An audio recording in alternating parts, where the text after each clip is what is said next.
Hello friends, कैसे हैं आप। तो यहाँ पर स्टार्ट किए 11 नंबर टॉपिक से एल्कोहल, फिनोल और ईथर। इसके ये पार्ट नंबर क्या है वो 14 से, जिसमें आप लोगों को इसके पीछे पार्ट 13 आप लोगों को फिनोल के पूरे बारे में आप लोगों को बता दिए हैं।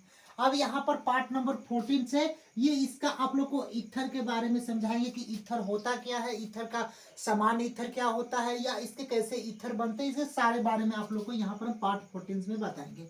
यहाँ पर 12th केमिस्ट्री बिहार बोर्ड हो, यूपी बोर्ड हो या ऑल बोर्ड के लिए यहाँ पर आप लोग केमिस्ट्री ये कंसेप्ट क्लासेज आप लोग को स्टार्ट किए। अभी तक पूरे इसके पार्ट नहीं देखे हैं तो जाकर the real coach defence academy के प्लेलिस्ट यूट्यूब चैनल पर देख लेना है।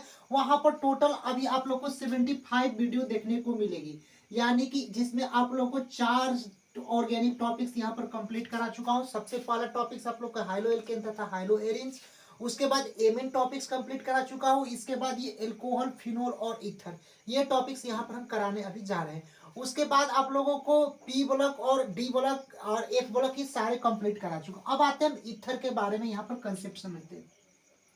अब ईथर क्या होता है इसके सबसे पहले आप लोग समझिएगा। तो यहाँ पर देखिए, कभी भी आप लोगों को आर ओ और आर, यानी कि आर सिंगल बाउंड ओ और सिंगल बाउंड आर दिखाई दे तो ये बाबू क्या होता है, ईथर होता है। ये कंसेप्ट आप लोग समझना है कि ये क्या होता है, ईथर्स होता है। और ईथर का अधिकतर यूज की बात करते हैं तो परफ्यूम बनाने में, यानी कि जो सेंट जो छिड़कते हैं उसके परफ्यूम बनाने में ईथर का यूज किया जाता है। ये क्या होता है, आर ओ आर ईथर होता है। जहां पर देखिए बाबू आर क्या होता है, यहाँ पर समझिएगा। आर जो होता है एल्काइल ग्रुप होता है। एल्काइल ग्रुप आप लोग को पहले भी बता दिया है कि एल्काइल ग्रुप जैसे CH3 होता है, C2H5 होता है, ये सब क्या होता है, एल्काइल ग्रुप होता है। जहां पर CH3 क्या होता है, मिथाइल होता है, C2H5 इथाइल होता है। उसके बाद C3H7 आ जाए तो उसको हम लोग क्या बोलते हैं, वो प्रोपाइल बोलते हैं। C4H9 को हम लोग क्या बोलते हैं, ब्यूटाइल बोलते हैं। ये ग्रुप क्या होते हैं, एल्काइल ग्रुप्स होते हैं। जैसे कि इसमें हम लोग देखिए कि आर जो हो गया, आर के जगह पर हम लोग क्या लिखेंगे, CH3, फिर O लिख देंगे और फिर ये आर के जगह पर CH3 भी लिख सकते हैं, C2H5 भी लिख सकते हैं। तो ये भी क्या होता है बाबू, ईथर के ही नाम से आते हैं। यानी कि इसको भी हम लोग क्या बोलते हैं, ईथर ही बोलते हैं। जहां पर याद यही रखना है कि अगर O आ जाए और ये आ जाए, ये इसका क्रियाशील मूलक क्या होता है, ईथर का ये क्रियाशील मूलक होता है, यानी कि ईथर ही होता है। अब हम लोग बात करते हैं इसके IPSC नेम, ये सब आगे आपको पार्ट्स में यहाँ पर हम बताएंगे। केवल ये समझ लेना है कि आर सिंगल बाउंड O और सिंगल बाउंड आर ये क्या होता है, ईथर होता है। ये एल्काइल ग्रुप्स आर क्या होता है, alkyl group CH3, C2H5, C3H7, C4H9। और जहां पर O आ जाए सिंगल बाउंड O और सिंगल बाउंड आर, वे ईथर यहाँ पर होते हैं। यहाँ तक आप लोगों को सिंपल कंसेप्ट यहाँ पर ईथर के बारे में अब हम बता दिए। लेकिन ये ईथर ROR बनता कैसे है, ये ROR ईथर बनता कैसे है, तो यहां पर आप लोग समझिएगा। ईथर जल के डाई एल्काइल व्युत्पन्न होते हैं।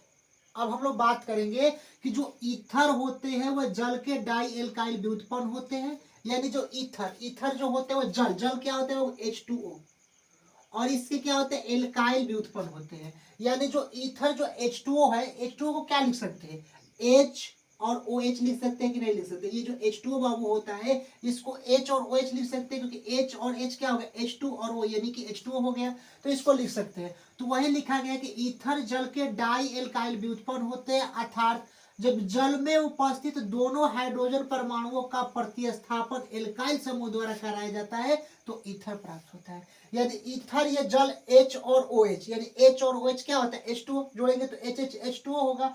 तो ये क्या होते हैं, ये एल्काइल भी उत्पन्न होते हैं। यानी जल के H2O जल के एल्काइल भी उत्पन्न होते हैं जब हम लोग क्या काम करते हैं, हाइड्रोजन यानी हाइड्रोजन परमाणु का प्रतिस्थापन एल्काइल समूह द्वारा, यानी कि इसमें 2 हाइड्रोजन को क्या किया जाता है, हटा दिया जाता है, और 2 एल्काइल समूह यानी प्लस दिया है तो 2 जोड़ दिया जाता है। यानी कि ये बाबू आप लोग समझिएगा कि 2 हाइड्रोजन यानी H और OH जल है, और इस जल में 2 हाइड्रोजन हटा देंगे तो केवल क्या बचेगा, O बचेगा। यानी इस जल में 2 हाइड्रोजन को हटा देंगे तो केवल ये O बचता है, तो O बचेगा और 2 एल्काइल समूह जोड़ दिया जाता है, यानी R और R जोड़ दिया जाता है। तो यहाँ पर क्या होता है बाबू, ईथर प्राप्त होता है। आ रहा है समझ में। हम लोग क्या काम करते हैं, यहाँ पर लिखा है कि ईथर जल के डाई एल्काइल भी उत्पन्न होते हैं, यानी H और OH जल होता है, इसके डाई एल्काइल भी उत्पन्न होते हैं, यानी कि 2R एल्काइल भी उत्पन्न होते हैं। जब हम लोग हाइड्रोजन परमाणु का प्रतिस्थापन यानी दो हाइड्रोजन यहाँ पर H और H यानी कि हाइड्रोजन H हाइड्रोजन हटा देते हैं और दो एल्काइल समूह यहाँ पर जोड़ देते हैं। हाइड्रोजन हटाएंगे तो केवल O और R यहाँ पर जोड़ देंगे तो क्या हो जाएगा बाबू, ईथर प्राप्त हो जाएगा। अब यहाँ पर समझिएगा, अर्थात दूसरा परिभाषा ईथर का भी बता देते हैं, अर्थात ईथर एल्कोहल के एल्काइल भी उत्पन्न होते हैं।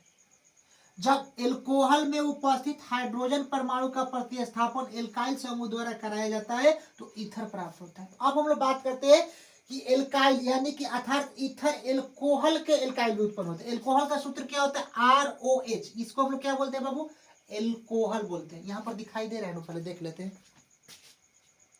थोड़ा सा ऊपर कर देते हैं।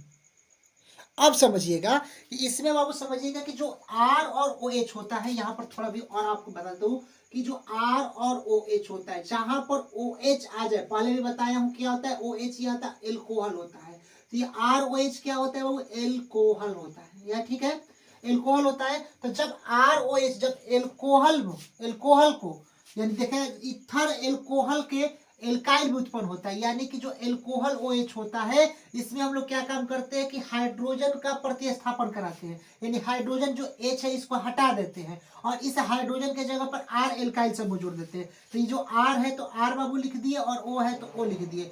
अब इसमें H हाइड्रोजन को प्रतिस्थापन करते हैं किसके द्वारा, प्रतिस्थापन मतलब हटाते हैं किसके द्वारा, R इस एल्काइल समूह द्वारा। तो यहाँ पर R जोड़ते तो ROR क्या प्राप्त होता है, ये ईथर प्राप्त होता है। तो आप लोग दो तरीके से ईथर बनाने आप लोग समझ गए। पहला यहाँ पर जब जल का हाइड्रोजन का प्रतिस्थापन एल्काइल समूह द्वारा कराया जाता है तो ईथर प्राप्त होता है, और दूसरा जब एल्कोहल में हाइड्रोजन परमाणु का प्रतिस्थापन एल्काइल समूह द्वारा कराया जाता है तो ईथर प्राप्त, वही इसके हिंदी यहाँ पर लिखे गए हैं। अब हम लोग आते हैं कि ईथर कितने प्रकार के होते हैं, ईथर का क्लासिफिकेशन ऑफ ईथर, ईथर के वर्गीकरण के बारे में।